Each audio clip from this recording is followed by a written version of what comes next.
Parish President's remarks report. Mr. Jewell. Thank you, Chairman. We'll let the presentation get up on the screen real quick.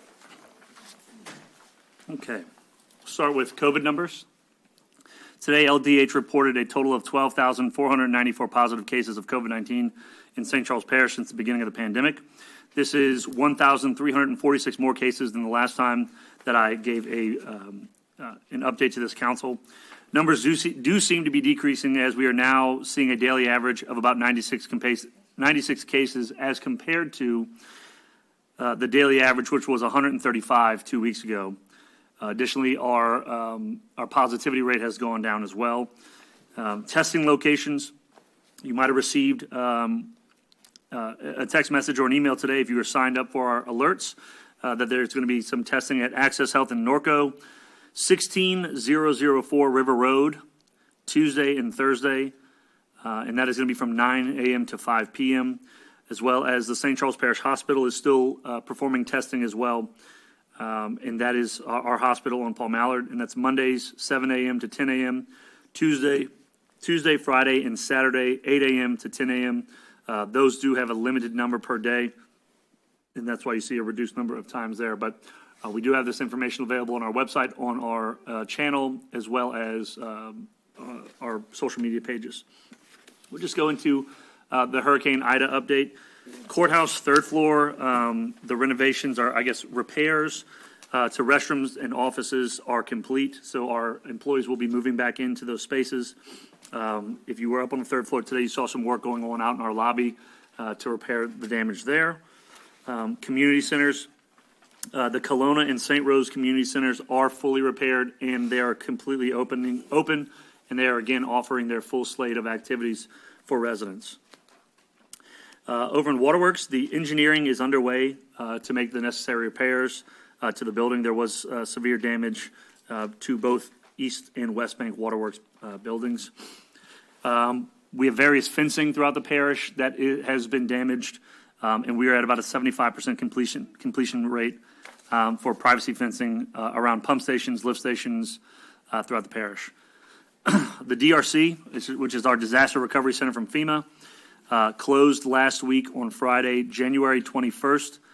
Residents who still need assistance from FEMA can reach out or visit other DRC locations, or they can call the helpline. That helpline number is 1-800-621-3362.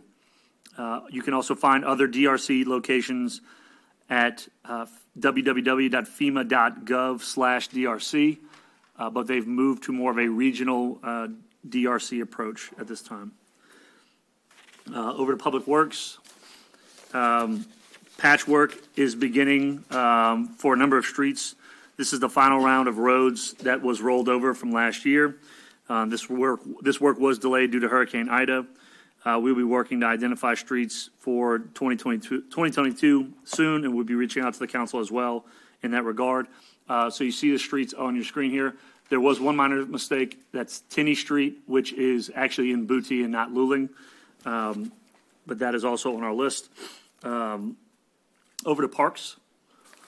Our parks, I'll just say, have frankly been kind of one of the hardest areas where we've been trying to get them back open.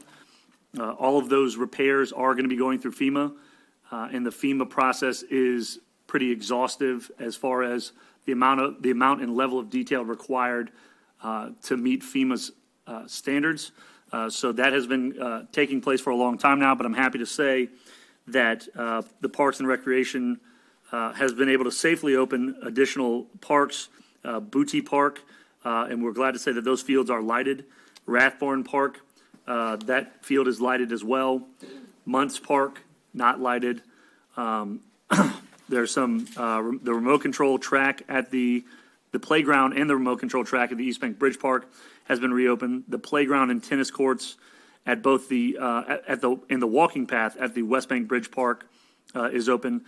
The ball fields at both the East Bank and West Bank Bridge Park remain closed for safety reasons at this time.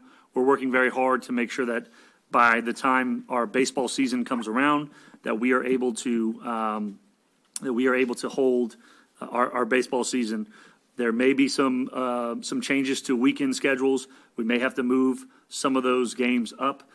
The lighting has been a big challenge, finding contractors to repair the lighting, as well as actually finding the materials to repair the lighting. So want to be open and honest about that. So we may not be able to use all the same fields as we have, but there will be a lot of fields available. We're anticipating that the East Bank Bridge Park will be completely reopened then, and then fields 4, 5, and 6 should be 3, 4, 5, and 6 should be reopened at the West Bank Bridge Park by the time baseball starts.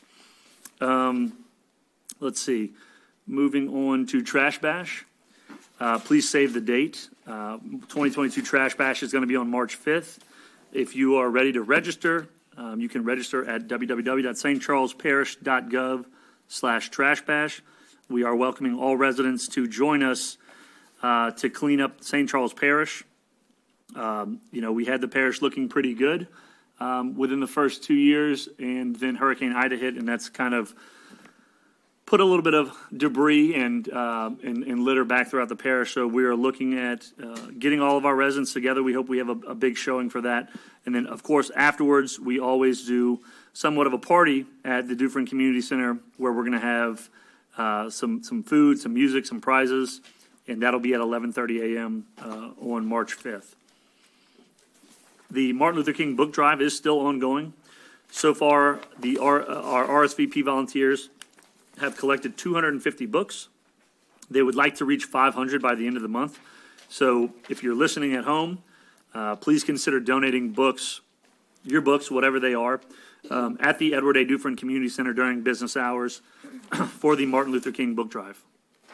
All right.